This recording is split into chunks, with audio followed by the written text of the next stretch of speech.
Tidak semua rahasia boleh didengar oleh semua orang. Selamat datang kembali di ruang gelap, tempat kisah-kisah terlarang dalam bisikan pelan. Dan hanya mereka yang terpilih yang diizinkan untuk mendengarnya sampai akhir. Malam ini, aku akan membuka sebuah cerita yang tidak pernah berani diceritakan secara terang-terangan.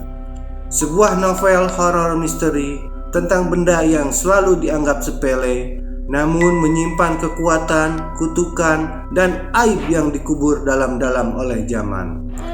Inilah Kolor Sakti, karya Kang Ramli author. Cerita ini khusus untuk kamu yang sudah menjadi langganan channel ini. Karena apa yang akan kamu dengar bukan sekedar cerita, tapi rahasia, dan tidak semua orang kuat menanggung akibatnya.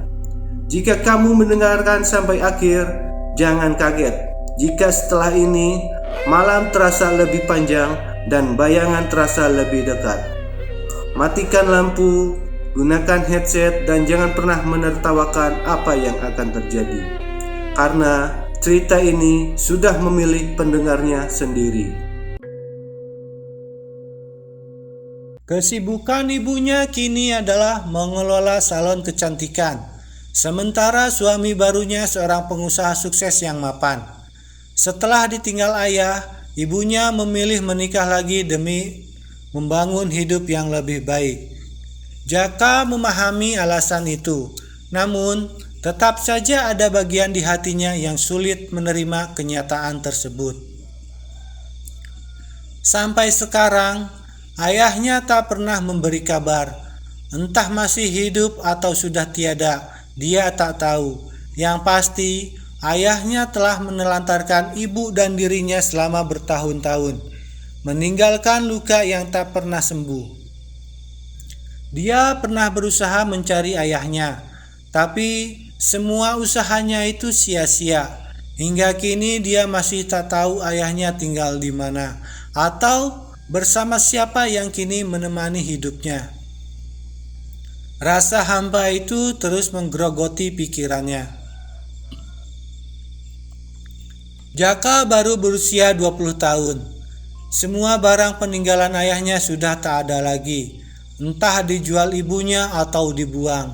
Dia mulai berpikir untuk pulang kampung ke desa di daerah Jawa Barat. Kota besar ini dengan segala keramaiannya hanya menyisakan luka dan sakit hati baginya. Rumah tempat dia dibesarkan sudah dijual ibunya dan uangnya dipakai sebagai tambahan modal salon. Kini dia hanya tinggal di kontrakan dengan satu kamar tidur dan satu kamar mandi. Malam itu dia tidur hanya beralaskan tikar, berusaha mengabaikan kenyataan yang terus menghantam pikirannya. Padahal awalnya dia hanya ingin menghibur diri, berbincang santai di taman bersama pacarnya. Tapi yang didapat justru pengkhianatan dan rasa sakit yang sangat dalam. Dia menyandarkan punggung ke dinding ruang tamu, mata kosong menatap langit-langit.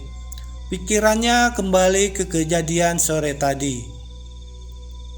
Saat bosnya, seorang wanita yang juga pemilik perusahaan, mengucapkan kalimat yang menghancurkan dunianya dalam sekejap. "Kamu dipecat." Suara itu terdengar dingin tanpa ekspresi. Dia terdiam. Rasanya bumi yang dipijaknya amblas dan menelannya hidup-hidup.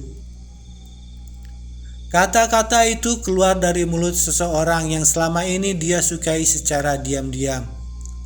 "Salah saya apa, Bu?" tanyanya dengan wajah penuh kebingungan. Dia hanya ingin tahu di mana letak kesalahannya. Bosnya, yang tadinya duduk santai, kini berdiri dengan tatapan tajam. Telunjuknya langsung mengarah tepat ke arah Jaka. "Kamu masih berani tanya salahmu di mana? Bodoh sekali kamu. Pikir sendiri pakai otakmu." Bentaknya membuat dia merasa semakin kecil. Dia hanya bisa menunduk dengan hati remuk. Bukan hanya pekerjaan yang hilang, tapi juga rasa hormat dari orang yang paling dia sukai. Bosnya bernama Stephanie, yang biasa dia panggil Eva. Dia memang perawan tua berusia sekitar 28 tahun. Usianya sudah cukup untuk menikah, tapi sifat yang keras kepala dan tegas membuat banyak pria mundur. Jaka tak termasuk di antaranya. Dia justru menyukai Eva. Setiap kali melihat Eva, detak jantung dia tak bisa ditahan. Rambut panjangnya yang terurai, mata indah dengan bulu mata lentik, hidungnya yang mancung. Siapapun yang melihatnya pasti terpesona, termasuk Jaka sendiri. Sayang, dia atasan gue. Kalau bukan atasan, pasti udah lama gue pacarin dia. Gumamnya dalam hati masih kesal. Eva mengambil amplop putih dari meja yang sudah disiapkan sebelum memanggil Jaka masuk. Dengan nada dingin dia berkata, "Ini, terimalah dan lekas pergi dari sini." Tangan Jaka gemetar saat menerima amplop itu. Dunia rasanya mau runtuh. Eva yang selama ini jadi alasan dia bertahan di perusahaan, kini mengakhiri semuanya dengan kalimat pendek yang menusuk dada. Dia menerima amplop pesangon dengan lapang dada. Saat kulit mereka bersentuhan, ada rasa yang menyelinap di hatinya. Oh, lembut sekali kulit tangannya. Gumamnya tak bisa disembunyikan dari rasa kekaguman. Eva berdeham keras menyadarkan Jaka dari lamunannya. Dia masih menatap dengan sorot mata tajam, menyadari tangan Jaka masih menggenggam tangannya. Dengan kesal, Eva menepis tangannya itu. "Cepat keluar dari ruangan saya!" bentaknya geram. Jaka sudah di ujung kesabaran. Dia menatap wajah Eva untuk terakhir kali. Tatapan penuh kesal, kecewa, dan perlawanan dalam hati dia berjanji. Suatu saat, lu pasti bakal memohon-mohon sama gue. Ingat itu. Dia berbalik dan segera melangkah keluar dengan perasaan yang sulit dijelaskan. Dia menyunggingkan senyum tipis, berusaha menutupi rasa sakit lalu meninggalkan ruangan itu. Langkahnya terasa berat dan penuh frustasi saat keluar dari tempat kerja yang sudah dia geluti selama 2 tahun terakhir. Amplop pesangon digenggam erat, dia tak berani membukanya. Itu adalah sisa uang terakhir kehidupannya. Tak ada lagi yang bisa diandalkan selain amplop itu. Dengan kepala tertunduk, kakinya melewati deretan meja kerja, tapi telinganya tak bisa menghindar dari ejekan rekan-rekan kerja yang sengaja mengolok-oloknya, bahkan menghinanya. "Dasar tukang mainin cewek," seru seorang bapak tua beruban. "Tanggung jawab lo, anak orang dikejar bunting," teriak yang lain. "Kasian deh lu, makanya kalau mau mainin anak orang harus rapi, dasar bocah ingusan," maki seorang wanita paruh baya yang punya anak gadis di rumah. Dia mengepalkan tangan menahan amarah yang hampir meledak. Dalam hati dia berbisik penuh dendam. "Awas aja lu semua. Juleha, gue gak bakal lupain hinaan lu hari ini sampai kapanpun."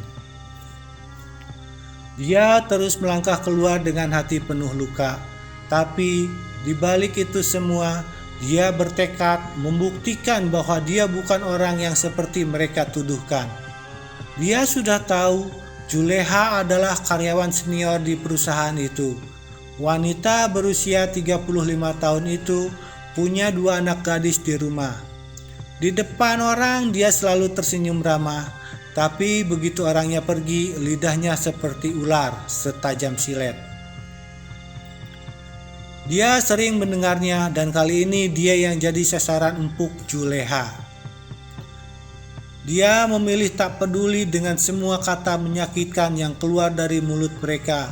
Bagi Jaka, lebih penting menerima kenyataan pahit daripada membiarkan diri tenggelam dalam amarah atau kesedihan. Dia tahu tuduhan-tuduhan itu tak benar, semuanya bohong belaka. Dia hanya dijadikan kambing hitam oleh seseorang yang iri dan dengki padanya.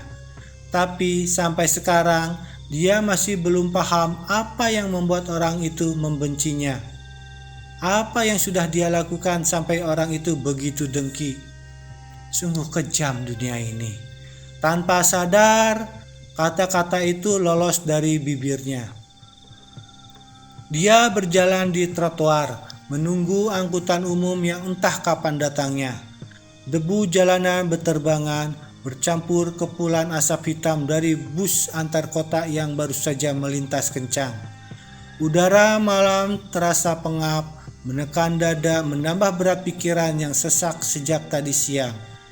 Dia terus berjalan tanpa tujuan yang pasti.